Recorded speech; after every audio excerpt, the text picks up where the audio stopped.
So angiotensin receptor antagonists or angiotensin receptor blockers, these both are the same, one and the same. These two categories, this is a single category only. So both the words mean the same. Angiotensin receptor blockers or angiotensin receptor antagonists. So antagonists, blockers, one and the same. So actually the this renin angiotensin system, we have seen that.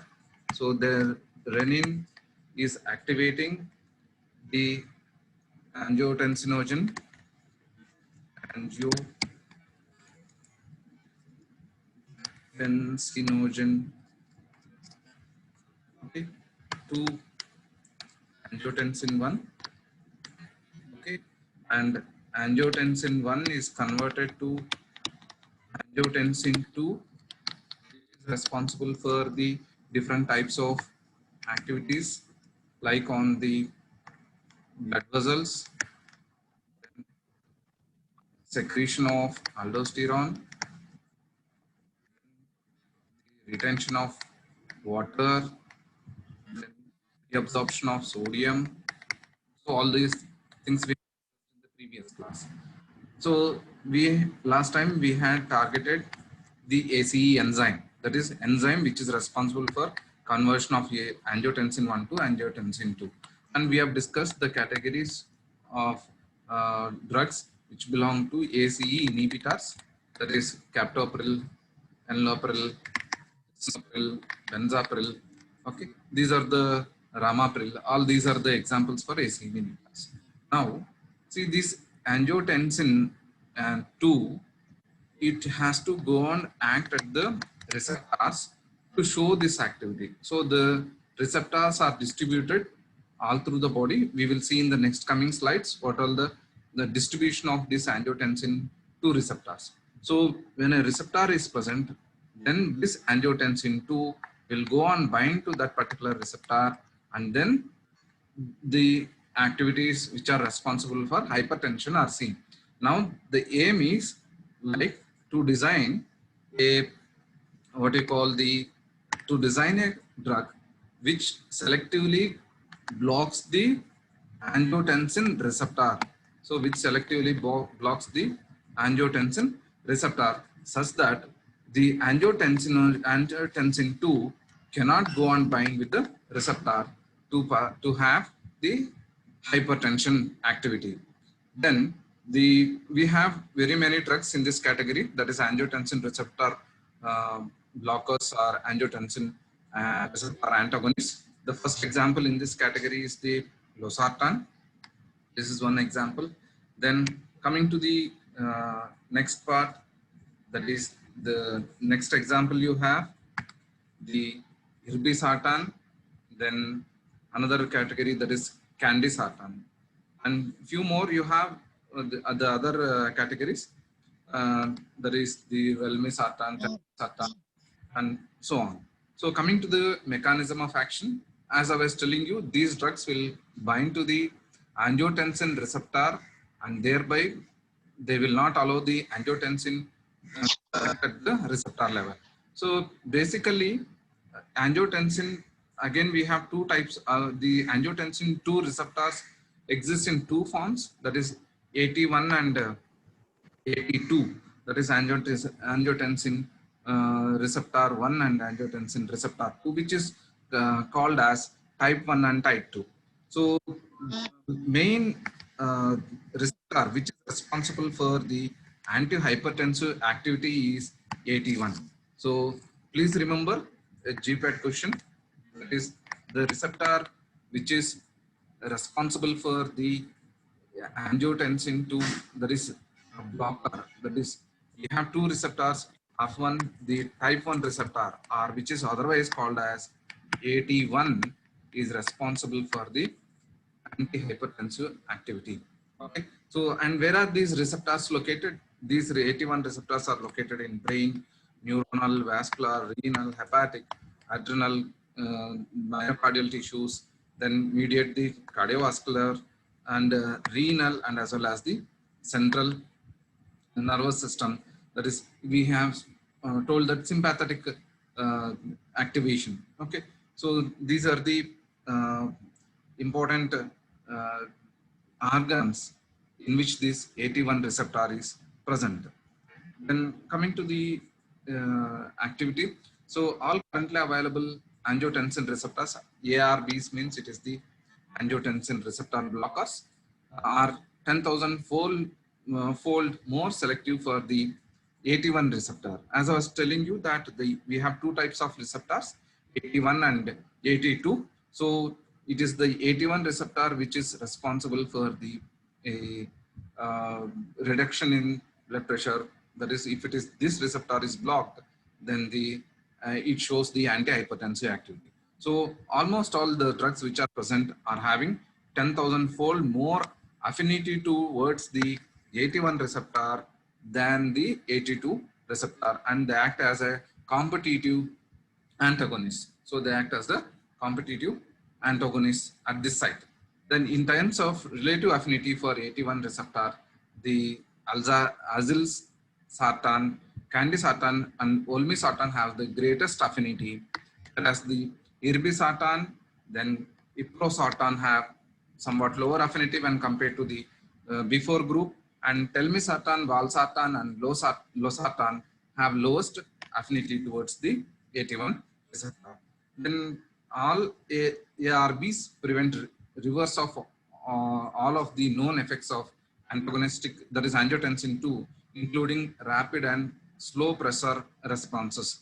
So what all the what are the hypertensive activities are seen with the angiotensin 2 receptor, they all can be reversed by the angiotensin receptor blockers. That is, the different effects include stimulatory effects on the peripheral system, sympathetic nervous system, then CNS effects, release of catecholamine, secretion of aldosterone, direct and indirect renal effects, all growth promoting factors are being affected by the angiotensin receptor blockers.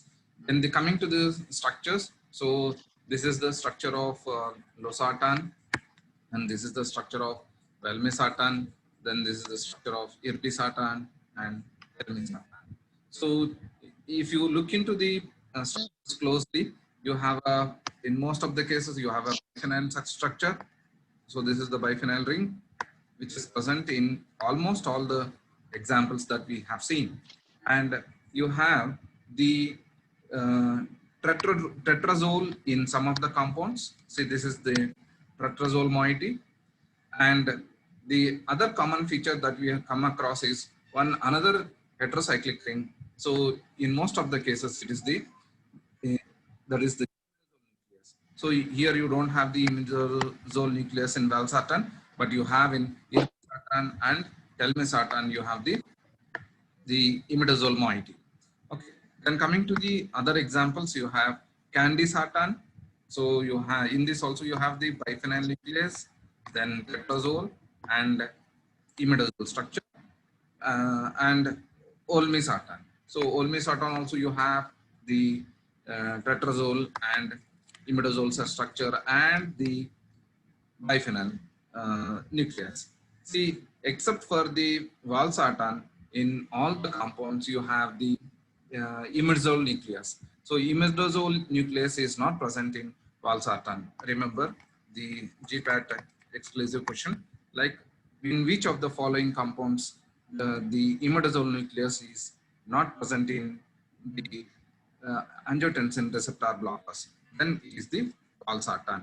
Then coming to the next part of the example, that is azilsartan. This is also another compound where you don't have, in this you don't have tetrazole. You have a biphenyl nucleus and you have a imidazole ring, but you don't have a tetrazole, right? So the other question you have, where the tetrazole is absent in the angiotensin receptor blockers, then it is azilsartan. Azilsartan doesn't have the tetrazole nucleus, which is common in the is most common in the angiotensin receptor blockers. Then moving to the simplified form of the structural activity relationship.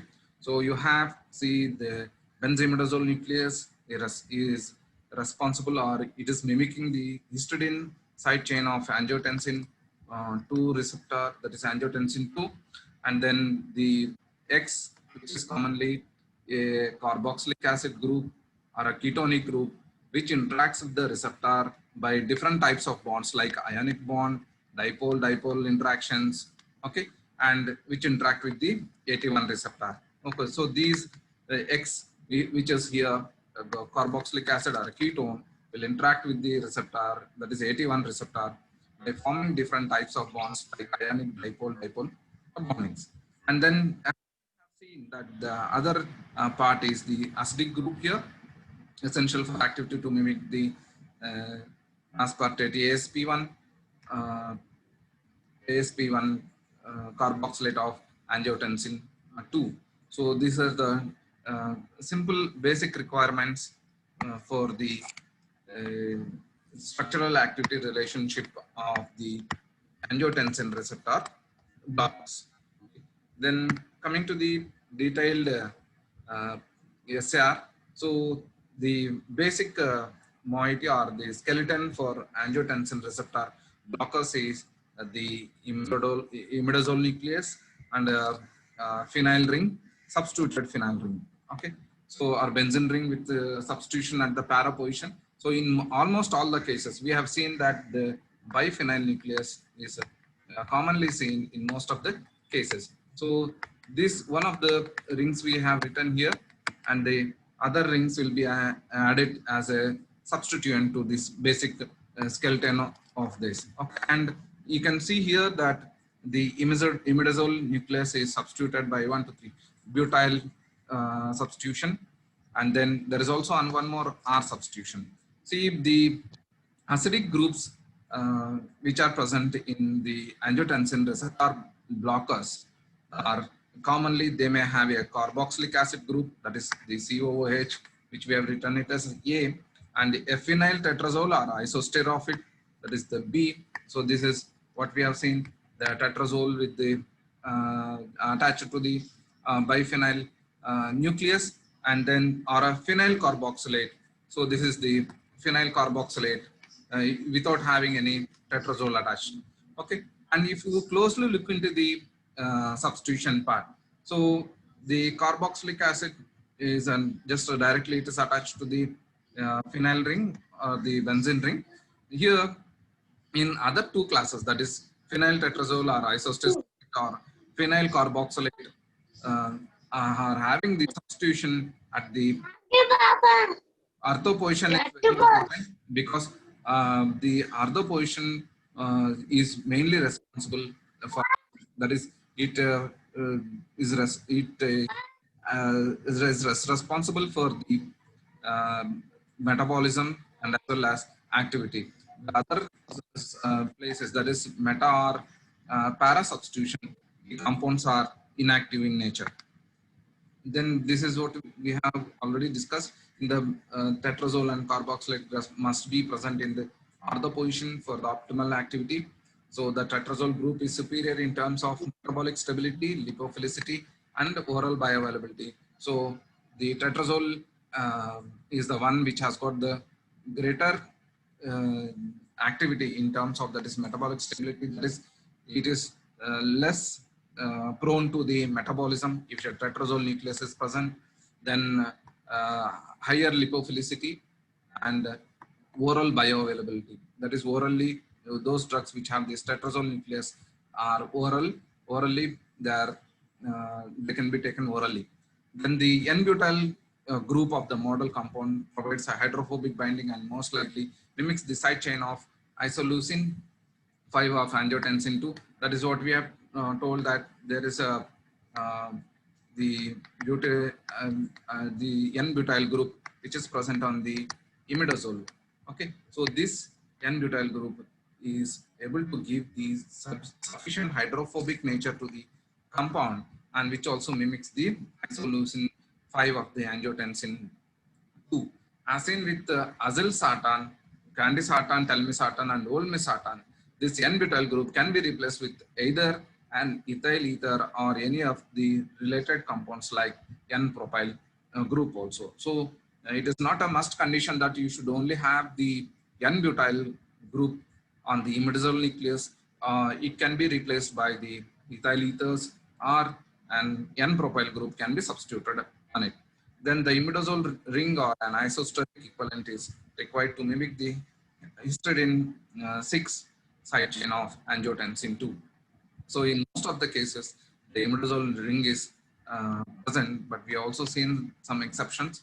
So then the R group, that is the substitution on the imidazole nucleus. So we can have a variety of substitutions on the imidazole like the carboxylic acid, hydroxymethyl, ketone, benzene imidazole.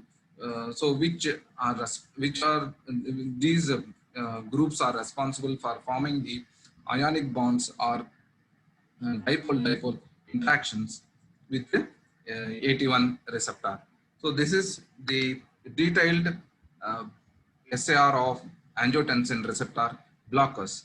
Then coming to the metabolism, because in our syllabus we have losartan. Let us see the metabolism of losartan. So approximately the 14% of a dose of losartan is oxidized by the isoenzymes of CYP2C9 and CYP3A4 of the P450 category, and they produce a compound which is known or which is named as EXP3174. So you can just look into the structures here. So this is the structure of losartan, and the oxidation takes place at this particular carbon, and thereby the oxygen is added, and it is the oxidized product of the losartan, which is named as EXP3174, and it is a non-competitive AT1 receptor antagonist. So losartan, all the sartans are competitive inhibitors, whereas the metabolite which has formed here, that is EXP3174, is a non-competitive AT1 receptor antagonist, that is 10 to 40-fold more potent than losartan. So now if you look into the potency of the losartan, or if you compare the potency of losartan with that of the EXP3174, the 3174 has got 10 to 40-fold more potent than the losartan. Okay. The overall cardiovascular effects seen with losartan result from the combined actions of the parent drug and the active metabolite. Thus, losartan should not be considered to be a prodrug, because when we say a prodrug, only the metabolite should show the action, but the antihypertensive activity is the combined effect of both the losartan and as well as the EXP3174 compound. That's why we cannot consider losartan as a prodrug. So this is the metabolism. And then coming to the metabolism of other related drugs of the angiotensin receptor blockers. So azilsartan, midoxomil, and candesartan, siloxetil, and olmesartan, midoxomil are the other drugs which can be metabolized to or hydrolyzed to azilsartan, candesartan, and olmesartan respectively by the intestinal enzymes. So to have the better oral bioavailability, they are converted into their esters forms and their sometimes the salt forms also.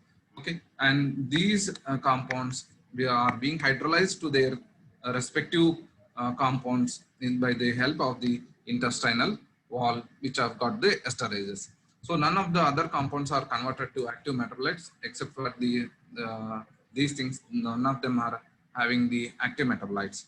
Okay. So all of these compounds are primarily 80% excreted and unchanged. Approximately 20% of valsartan is metabolized to inactive compound via mechanism that do not appear to have been metabolized by the CYP450 system. Okay. So most of the cases, most of the drugs, they do not undergo metabolism, and they are primarily excreted 80% in their form. Then the primary circulating metabolites for irbesartan, valsartan, and eprosartan are inactive glucuronides. As we know that the phase 2 biotransformation takes place in case of irbesartan, telmisartan, and iprosartan, and they are formed into the glucuronide conjugates. A small amount of irbesartan is oxidized by the CYP2CP.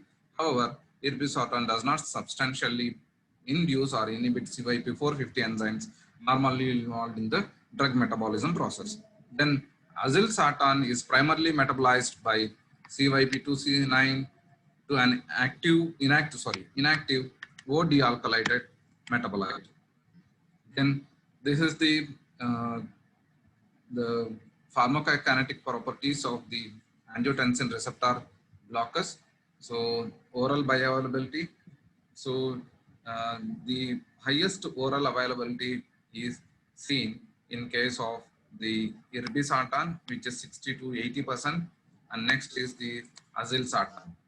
Okay, as we told that these compounds will not undergo biotransformation. So most of them, they don't have the active or the metabolites. They are excreted unchained, right?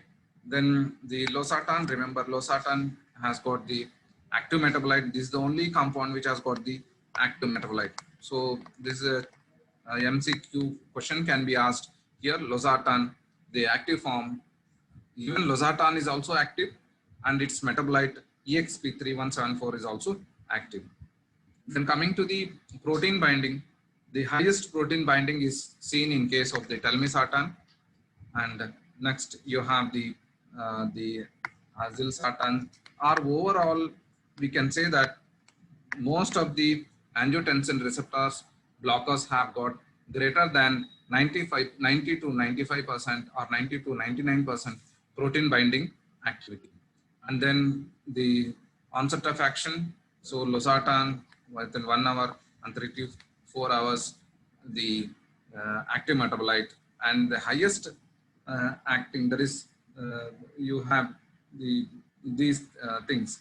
And then coming to the half-life, so half-life is 1.5 to 2 hours for losartan, because it is there in the syllabus. I am discussing this. 6 to 9 hours with the active metabolite. And then the highest half-life in this category is the olmesartan. The telmisartan. So telmisartan has got 100% protein binding, and as well as it is 42 to 58 oral bioavailability, and then T half is, that is, we can say it is a long acting 24 hours. So it acts for telmisartan is a compound which can act, which has got the long acting angiotensin receptor blocker. So we have 10 minutes. Let's then, this is the dose information. You can just go through this, and then the combination products with the angiotensin receptor blockers. So you can give a diuretic and a calcium channel blocker or a renin inhibitor. See, the diuretics that can be administered, co-administered along with the angiotensin receptor blockers are almost all: candesartan, eprosartan, irbesartan, losartan, olmesartan, telmisartan, valsartan. Most of the angiotensin receptor blockers can be administered with the hydrochlorothiazide diuretics. So they can be given with hydrochlorothiazide diuretics. And the angiotensin receptor blockers can also be given with calcium channel blockers, which are also having the antihypertensive activity. So the compound which can be given with the amlodipine. So only amlodipine is the only calcium channel blocker which can be given along with the angiotensin receptor blocker. And not all angiotensin receptor blockers, but specifically olmesartan, telmisartan, and valsartan. Only 3 can be prescribed along with amlodipine. Then the angiotensin receptor blocker along with the renin inhibitor. So we see for angiotensin the antihypertensive activity in case of renin angiotensin aldosterone system, we have the targets renin, we have ACE, and we have, that is, angiotensin, that is AT1 receptor. So ACE inhibitors then renin inhibitor, and AT1 receptor blockers. Okay. So we have discussed about AC inhibitors and the blockers, AT1 receptor blockers, and there is also the other target, the renin. So the drug available is called aliskiren. Okay, so remember this. This is also a MCQ question for GPAT that can be asked. So we will be concentrating on AC inhibitors and AT1 receptors. We may forget about the renin. So aliskiren is the compound which inhibits this renin, and it can be given with angiotensin receptor, that is valsartan, receptor blocker, that is valsartan. Okay, this is only combination drug that can be used. And then coming to the next part. So as we have seen the effect, that is the mechanism of action. Now coming to the adverse effects, hyperkalemia, then angioedema, fetal toxicity, and GI disturbances. So the main uses of angiotensin receptor blockers are the antihypertensive activity, that is used in the treatment of hypertension, and then used in the hypertensive patients with the left ventricular hypertrophy, except Black African patients, and then nephropathy in type 2 diabetic patients. This is another the use of angiotensin receptor blockers. Then dose and administration of losartan. So let us confine ourselves to losartan. So losartan can be given 50 mg once daily, and it can be increased to 100 mg once daily. Then hypertensive patients with the left ventricular hypertrophy, 50 mg once per day, may co-administered with 12.5 mg of the diuretics, that is, as I discussed before, that is hydrochlorothiazide. Then neuropathy in type 2 diabetes mellitus, starting dose is 50 mg once daily per day, and may be increased to 100 mg once per day based on the blood pressure response. Then the adverse effects: dizziness, hypotension, hyperkalemia, angioedema, then drug interaction, then losartan with potassium sparing diuretics or potassium supplements will lead to hyperkalemia. That is the adverse effects that we have seen. Then losartan with lithium causes lithium. Then the contraindication: patients who are hypersensitive to losartan, they should not be given. That is hypersensitivity they have, then losartan is discontinued, and it should also not be given to pregnant women because it has got the effect on the fetus. Okay, so that's why it should not be given to the pregnant woman. Then coming to the synthesis, in this synthesis, 2-butyl 4-chloro 1H imidazole 5-aryl methanol. Okay, this compound is made to react with the 4-bromo methyl 1,1 biphenyl 2-carbonitrile. So this compound, and to in the presence of sodium, this methanol and DMF and sodium methoxide, to give the intermediate compound this, and this compound will undergo cyclization reaction, okay, to form the tetrazole here. So for that we are going to make to react this nitrile part. So this part to tetrazole using the known reaction of sodium azide, that is NaN3 sodium azide, in presence of ammonium chloride or ammonium salts, which gives the tetrazole here. So this is the synthesis of simple synthesis of the losartan. Then the next part is that's it with the angiotensin receptor blockers.